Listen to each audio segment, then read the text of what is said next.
안녕하세요. 얼마 전에 저희 퍼플맘 스마트 육아, 저희 퍼플 아카데미 네이버 카페에 이런 질문이 올라왔었습니다. 아이가 청독으로는 영어를 정말 잘 듣고 잘 읽는데 스스로 읽는 건 좀 많이 어려워합니다. 왜 그럴까요? 라고 물어보셨어요. 실제로 아이가 청독으로는 4점대, 5점대 책도 너무너무 잘 듣고 그걸 잘 이해하는데 스스로 읽는 책은 3점대 중반도 어려워하는 경우가 있는 겁니다. 왜 스스로 못 읽을까요? 저는 듣는 것과 읽는 것에 차이점이 있다고 말씀을 드리는 겁니다. 듣고 그 내용을 이해하는 것과 읽고 그 내용을 이해하는 건 다른 능력이라는 거죠. 그 예시로 제가 가끔 드는 게 예전에 저희가 60년대, 70년대 이때 나라 경제가 어려워서 이 교육을 못 받으신 분들이 있으셨어요. 할머니들이 그런 분들이 있으셨죠. 그런데 이런 분들이 뭔가 말로 소통하는데 어렵지는 않았단 말이에요. 글을 모르더라도 말로 소통하고 뭔가 이해를 하는 건 어렵지 않지만 글을 읽어서 스스로 그 내용을 이해하지 못했던 거죠. 그런 것처럼 청독으로 듣는 것은 내가 들으면서 어떤 말을 이해하는 것이고, 그리고 언어를 글로 읽는 것은 문해력이죠. 그래서 청독이 잘 되는 아이가 문해력이 높은 건 아니라는 겁니다. 문해력을 높이려면 글을 이해하고 문장 속에서 그 문장의 뜻을 스스로 사고해서 이해하는 능력을 갖고 있어야 됩니다. 그렇지만 많이 들은 아이들은 그 단어가 무슨 뜻인지 귀로 들을 때는 알지만 실제로 단어가 나왔을 때는 그 단어를 읽어내지 못하는 거죠.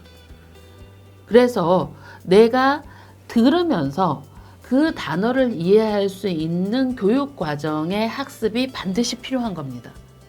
보통 우리나라에서 파닉스 교육과정이라고 하면 파닉스 문제집을 푸는 거라고 말씀을 하십니다. 그런데 파닉스 문제집을 풀 때 이 방법이 또 다르게 적용이 되는데요. 제가 전에 영상에서도 말씀드렸듯이 파닉스 문제집을 풀 때는 그림을 보고 거기에 해당하는 알파벳 단어를 알파벳을 외워서 쓰는 겁니다. 그렇지만 실제로 그 알파벳을 외워서 쓰면서 단어는 쓸 수 있지만 그 단어를 올바른 음가로 읽어낼 수 있는 능력은 또 다른 거죠. 그렇죠? 그렇기 때문에 아이들이 파닉스 책을 공부할 때는 딕테이션, 듣고 그걸 받아쓰기 하는 연습 형식으로 파닉스 학습을 해야 되고, 그 파닉스 학습을 그렇게 해야 듣고 받아쓰면서 내가 문자를 다시 한번 이해하는 능력. 자, 들었어요? 그리고 내가 그 단어를 쓰죠. 알파벳으로. 그러면 알파벳의 단어를 인지한 거죠. 예.